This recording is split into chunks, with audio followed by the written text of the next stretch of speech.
I want you to do something, brothers and sisters. I want you to try something because this is just so awesome. Let the Holy Spirit lead you. That Holy Spirit is that little voice that wants to talk to you. The Holy Spirit has a central intelligence that can go ahead of you. That Holy Spirit can navigate you. That Holy Spirit will take you and put you back in position even when you get out of position. Well, how do I hear from the Holy Spirit? I'm glad you asked. When you take the word and put it in your heart, keep it on your mind, speak it out of your mouth, then the Holy Spirit will manifest itself to you. That's that little voice that's telling you, no, don't go this way, go that way. No, sit still for a minute, and then I'm going to show you something. No, I need you to proceed down this way. And I tell you something, isn't it miraculous how every time you believe for something and you follow that little voice, that what you need is already there, that the provisions are already made. I tell you, God's already done it. Now check this out. The Holy Spirit lives in you. Oh boy, isn't that awesome? The Holy Spirit lives in every believer. Pastor, what is the Holy Spirit?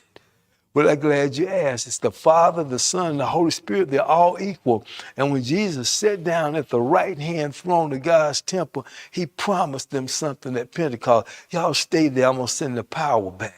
And when the power came in, that it said it was like an earthquake. It shook up everything. And all of a sudden, this Holy Spirit power came inside and they started speaking in tongues and people started coming from everywhere. And they were able to, that same Holy Spirit's been turning the world upside down for Jesus. But guess what? We don't even recognize it.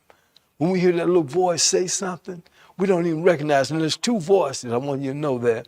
You got the devil over here and the Holy Spirit over here. The devil always has some opposition, some confusion, and problems and difficulties he's talking about. So don't listen to him. You got the good news of the gospel saying, no, I want you to go this way. I want you to just be still and stand for a minute. He said, those that wait on the Lord are going to mount up like an eagle. He's really saying, those that just wait, hold up for a minute when you pray, be quick to listen and slow to speak. And it said, the Holy Spirit will speak to you and tell you where to go.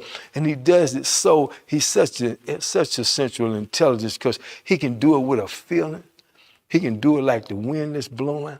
He can send somebody to tell you something. You can get a message. Even when I'm preaching a message to you right now, you get a message. He uses everything around us. I love how he got here because it said Jesus descended, then he ascended, and then he sit at the right-hand throne of God's temple, and then he filled his whole self in the universe. I want you to know the Holy Spirit's filled in everything that you need. He's at the car dealerships. He's at the housing place. He's on the jobs. He's in the hospitals. He wants to heal. He wants to do everything. But if you can't listen to him, then you can't get the blessing. How do I listen to him, Pastor? I'm glad you asked. You take that word and hear it, then faith comes into your heart, and then you can hear him. You take that word and keep it in your mouth, be obedient to it, do what it says, then you can hear him. When you lay down at night, already see whatever it is that he promised you as a reality, then you can hear him. Now you know how to walk by faith and not by sight. God bless you.